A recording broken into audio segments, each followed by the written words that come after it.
নেত্রী মিথিলা, তার উপস্থিতিও আমাদের এই আয়োজনকে অনেকাংশে আলোকিত করেছে, সে কথা বলাই বাহুল্য। রয়েছেন রাজ্যের সম্মাননীয় মন্ত্রী শ্রীমতী চন্দ্রিমা ভট্টাচার্য,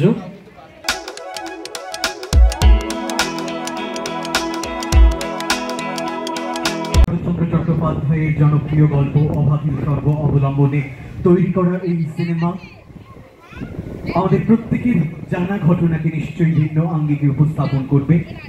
এই সিনেমাটি আপনারা প্রত্যেকে হলে গিয়ে দেখবেন এবং ক্যারাভেনের সভ্যবৃন্দকে অনুরোধ করব আমাদের রাজ্যের মাননীয় মন্ত্রী শ্রীমতী চন্দ্রিমা ভট্টাচার্যকে বরণ করে নেবার জন্য। চন্দ্রিমাদি গত বছরও এসেছিলেন অত্যন্ত অনুরোধ করব এই শুভেচ্ছা স্মারকটি তুলে দিতে শ্রীমতী চন্দ্রিমা ভট্টাচার্যের হাতে। আসলে নামটা সার্থক, কারণ বিভিন্ন কর্মসূচির মধ্য দিয়ে সমাজের সেবামূলক কাজগুলো করে।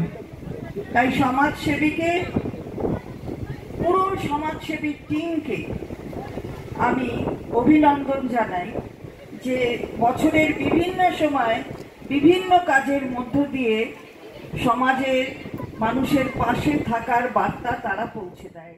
12 মাসে 13 পার্বণ, তা পার্বণী নামাঙ্কিত এই অনুষ্ঠান এটাও অত্যন্ত সুন্দর এবং আর একটা পার্বণ হিসাবে চিহ্নিত হয়ে যাচ্ছে, যেন 12 মাসে সমাজসেবীর এই পার্বণই 14 পার্বণ করে দিচ্ছে।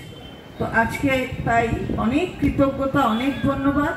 ক্যারাভানের সবাই রয়েছে সঙ্গে, আমি ক্যারাভানের প্রত্যেককে খুবভাবে বাংলার সংস্কৃতিকে এগিয়ে নিয়ে যাওয়া, তার সাথে আমাদের বাংলাদেশের মেয়ে অভিনেত্রী আমাদের এখানে এসে অভিনয় করে একটি আগেই সঞ্চালন করতে গিয়ে বলল, অভাগীর স্বর্গ শরৎচন্দ্র চট্টোপাধ্যায় তার লেখা গল্প অবলম্বনে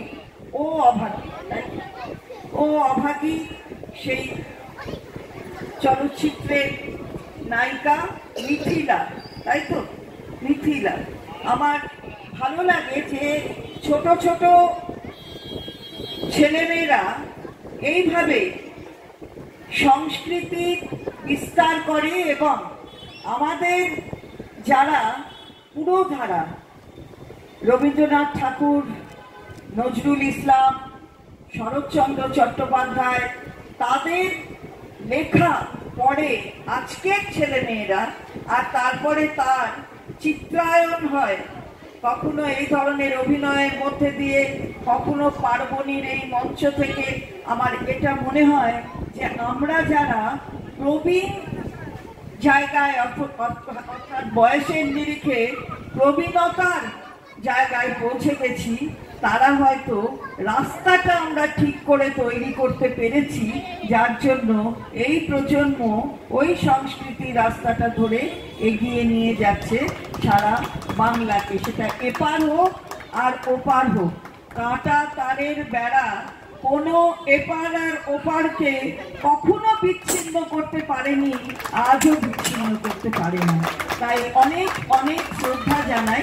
ওরা অনেক আমার ছোট, কিন্তু আমার ছোটদেরও শ্রদ্ধা জানাতে ইচ্ছে হয়, তার কারণ ওরা আমাদের শেখায় কি করে নতুন যুগের সঙ্গে খাপ খাইয়ে চলে আমরা পুরনো আর নতুনকে একসাথে এক আঙ্গিকে দেখে আমরা একটা পরিপূর্ণ সম্পূর্ণ বৃত্ত তৈরি করতে পারি। সেই বৃত্তটা তৈরি না হলে সমাজ এগিয়ে যেতে পারে না। আমি ধন্যবাদ জানাই মিথিলাকে এবং তার সমস্ত তার সহযোগীরা এখানে এসেছে, যিনি ডিরেক্ট করছেন তিনিও এসেছেন, সবাই এসেছে, আমি সবাইকে ধন্যবাদ জানাই। আর একটু আগেই দেবাশিস কুমারের শ্রীমতী দেবযানী কুমার তিনি এসেছেন, আমি এসেই শুনলাম আর কি কবিতা, if winter comes can spring be behind, কারণ উইন্টার আসলেই স্প্রিং আসবে, সুতরাং বসন্ত থাকবে। বসন্ত আসলে শীতেও থাকে, যদি মনে করি যে বসন্ত এখন, তাহলে এই গরমেও মনে হবে বসন্ত আছে, কারণ বসন্তটা চিরকালের। বসন্তকে কেউ মলিন করতে পারে না। বসন্তের সাথে মনের যে রঙিন সম্পর্ক, সেই মলিন করার কারোর ক্ষমতা নেই সেই সম্পর্ককে। তাই বসন্ত সবসময় আছে। আর দেবাশিস কুমার আর দেবলীনা, ওরা দুজনে খুব, এই দেবযানী, দেবলীনা ওর মেয়ের নাম, তো দেবযানী সবসময় খুব ভালো এই ধরনের উপস্থাপনা করে। আমি অনেক অনেক শ্রদ্ধা জানাই যে এইভাবে স্বামী স্ত্রী মিলে করে। এটা খুব ভালো একটা উদাহরণ যে সব কাজ তো থাকবে, কিন্তু সংস্কৃতিরও চর্চা করতে হবে। কাজের মধ্যে দিয়েই ভাগ বার করে নিতে হয়। আর 24 ঘন্টা অনেকটা সময়, এমন কিছু কম নয়। সুতরাং তার মধ্যে থেকে বার করতে পারবো না সময়, এমনটা হতে পারে না। তাই সংস্কৃতির চর্চা চলুক, খুব ভালোভাবে চলুক। আর আবার আমি সমাজসেবীকে অনেক অনেক অনেক ধন্যবাদ জানাই। ভালো থাকবেন আর সুস্থ থাকবেন সবাই। কিছু ভাবনা আমাদের প্রতিদিনের এই সাদা কালো জীবনকে অনেক বেশি রঙিন করে তোলে। যেভাবে চন্দ্রিমাদি বললেন যে এই ভরা গরমেও আমরা যদি মনে করি সেখানে এক টুকরো বসন্তের ছোঁয়া আমরা ভাবনা ভেবেছে ক্যারাভান, ভেবেছে সমাজসেবী। তাই তো পার্বণী হয়ে উঠেছে 12 মাসে 13 পার্বণের মধ্যে আরো একটি পার্বণ সংযোজিত হয়েছে, সেই পার্বণ যেখানে বাংলা এবং বাঙালি মিলেমিশে একাকার হয়ে গেছে। বারে বারেই আমাদের দিকে আঙুল তোলা হয় যে বাঙালিত্ব হারাচ্ছে না, তারা এসেছেন আজকে এই পার্বণের অম্মানে। এভাবেই যেন আমরা আমাদের সংস্কৃতিকে বাঁচিয়ে রাখতে পারি, ভালোবাসতে পারি সবাই মিলে। অনেক ধন্যবাদ জানাই চন্দ্রিমাদিকে। নমস্কার, আমি অনির্বাণ চক্রবর্তী, ও অভাগী সিনেমেটিক ডিরেক্টর। আজকে এখানে খুব ভালো লাগছে এসে। সমাজসেবীতে আমি সঙ্গে করে একজন সমাজসেবীকে। চন্দ্রিমাদি এত ভালো কথা বললেন, বাকিরাও এত ভালো কথা বললেন, আমি সেইভাবে কি বলবো জানি না। এই মাইক্রোফোনটা হাতে নিলে আমার মনে হয় 2 মিনিট কথা বলার চেয়ে 2 ঘন্টার একটা ছবি বানিয়ে ফেলা অনেক সহজ। যাই হোক, 29শে মার্চ আমাদের ছবিটি রিলিজ করেছে ও অভাগী। এই ছবিটি এখন এর গানগুলো রয়েছে, আপনারা দেখতে পারেন, শুনতে পারেন। এবং এটার সঙ্গে একটা রিল কন্টেস্টও চলছে, সেটার জন্য মানে জিতলে পরে অনেকগুলো গিফট হ্যাম্পার রয়েছে। আমি আর বেশি সময় নেব না, এটুকুই অনুরোধ করবো। আমরা অনেক কষ্ট করে এই সিনেমাটা বানিয়েছি, সবাই কষ্ট করেই কাজ করে, কেউ এই কষ্ট সার্থক হয়। আমি প্রথমেই মিথিলাকে বলবো 2-1 কথা বলার জন্য এই ছবি নিয়ে। নমস্কার, শুভ সন্ধ্যা। আমি মিথিলা, আমি একজন অভিনেত্রী এবং আমি মূলত বাংলাদেশেই কাজ করেছি পুরো জীবনটাই। আমি বাংলাদেশের মেয়ে, কিন্তু এখন এখানেও একটু একটু কাজ করছি। তার মধ্যে এই কাজটি খুব গুরুত্বপূর্ণ আমার কাছে, কারণ এটি শরৎচন্দ্রের অভাগীর স্বর্গ গল্পটির অ্যাডাপ্টেশন। এবং সেই তাতে যে খুব সুন্দর করে আমাদের পরিচালক সংযোজনগুলো করেছেন, একটি ছোট্ট গল্প থেকে একটি পূর্ণদৈর্ঘ্য ছবি হয়েছে, প্লে করেছি। আমার সাধ্যমতো চেষ্টা করেছি অভাগী হওয়ার। আমরা খুব খুশি হব যদি আপনারা হলে গিয়ে ছবিটি দেখুন এবং আমাদেরকে জানান আপনাদের কেমন লাগলো।